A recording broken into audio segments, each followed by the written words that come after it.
For today's Tech Tip Tuesday, I want to talk about the zero trust model and why you should care and how it can help your business.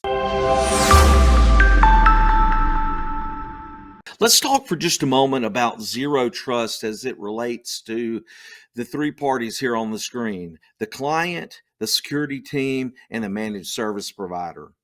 In today's world, there has to be a zero trust relationship because of the threat landscape. There has been more security breaches through the end of Q3 2021 than in the previous 5 years. And for every one we hear about, there's 1,000 that are never reported. So what does this look like and what does it really mean? Well, from a client's perspective, they put way too much trust in their IT guy, and they're often way too busy to keep up with the ever-changing technology, especially as it relates to security. And ultimately, they have a low technology acumen. That is not what they do, nor should they have to do it.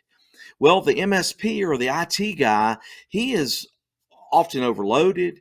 He's focused on keeping things up and running. That has become the major component for IT departments, is availability of services.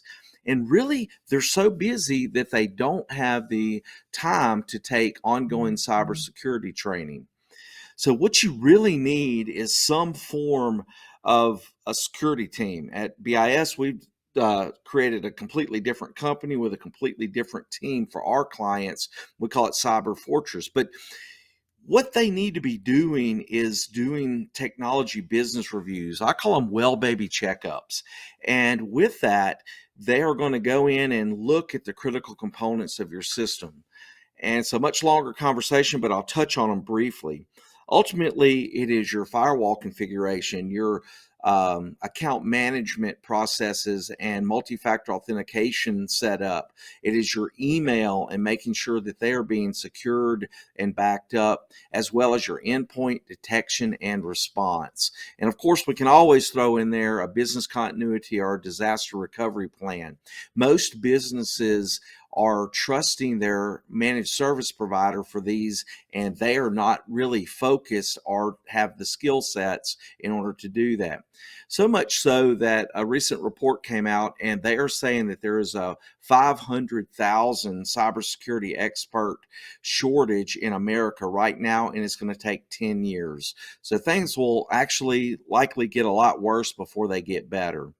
Another thing that the security team needs to be doing is presenting reports to both parties, to the IT team as well as the client, showing how those components that I just spoke of are configured and that they're being managed and maintained.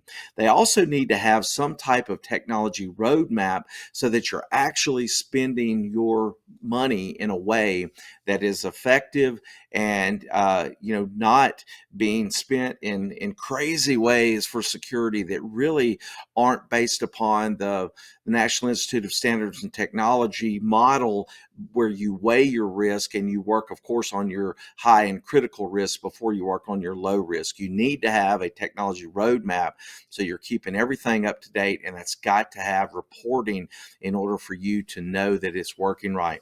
If you'd like to find out more about this, or even to take an evaluation of your network, click on the link below. We'll jump on a discovery call, and I would like to just ask you a few questions. I can even send out a survey in order to gauge how well your network is set up. And if you'd like to get it better, we'll even come out and do a free audit of your network in order to look at those reports and then do a gap analysis to show you where the exact weaknesses are so that you're spending your money most properly.